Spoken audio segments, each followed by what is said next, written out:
Welcome back. I'm the Kilted Piper, and welcome to Sensible Prepping, where each week we're going to go over a new topic on emergency preparedness to help keep you and your family safe in event of disaster or other emergency. Now, each week I'm going to take a different topic concerning emergency preparedness.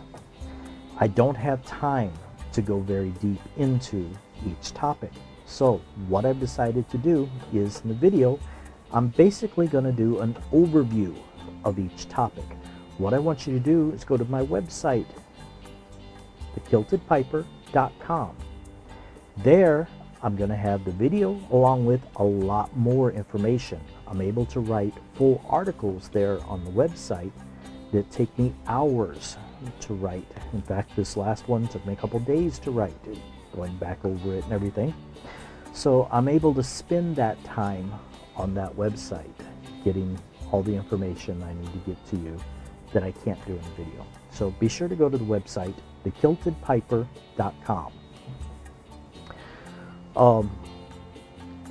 First episode, I wanted to go over the most important thing, the number one resource that most of us forget about or under prepare for: water. We are not prepared for disasters when it comes to water. We think we are. Everybody thinks they have to have 1 gallon of water per person for 3 days. No, that is not what you're supposed to have. If you go to the CDC or the FEMA websites, they have a lot of good information over on those websites about disaster preparedness, and nowhere on there is it going to tell you that you only need 3 gallons of water per person to survive a disaster scenario. It doesn't say it. What is on there is, it will say you need to have a minimum of 1 gallon of water per person per day. Okay. Key word, minimum 1 gallon per person per day. That is just drinking water. You need to have at least 1 gallon of water per person in your family per day, just to drink. Nothing used for anything else, food preparation, anything else, just drinking. Okay. The number one thing that we need to be concerned with after a disaster, any type of, say, natural disaster, man-made disaster, terrorist attack, whatever. If our electricity's out, our water supply is out, there's one thing that's going to kill us that we need to be prepared for more than anything else. And no, it's not Jim Bob down the street with his hunting rifle coming around stealing your water and food. Yes, we need to be concerned about that. That is on a smaller scale going to happen from time to time, but that's not the biggest thing you need to be concerned with. Bacteria, illness, disease, that's what you need to be concerned with. That is what's going to wipe you and your family out if you're not prepared for it ahead of time. How do we be prepared for bacteria? Well, bacteria is all around us all the time now. It's not wiping us out now. What are you doing now that you won't be doing after disaster? Hygiene, your cleanliness, washing things all the time like you're doing now. You won't be doing the same after a disaster. That's where the problem comes in. We need to be doing that after the disaster. We need to still be washing ourselves, brushing our teeth, washing our hair, washing our clothes, washing our dishes, food preparation surfaces, counters, tables, utensils, pots, pans, everything that we use to prepare our food with. All of that has to be washed every time it's used. That is how we keep the bacteria under control and keep our families from getting sick. In order to do that, you have to have water. It has to be potable water, drinking water.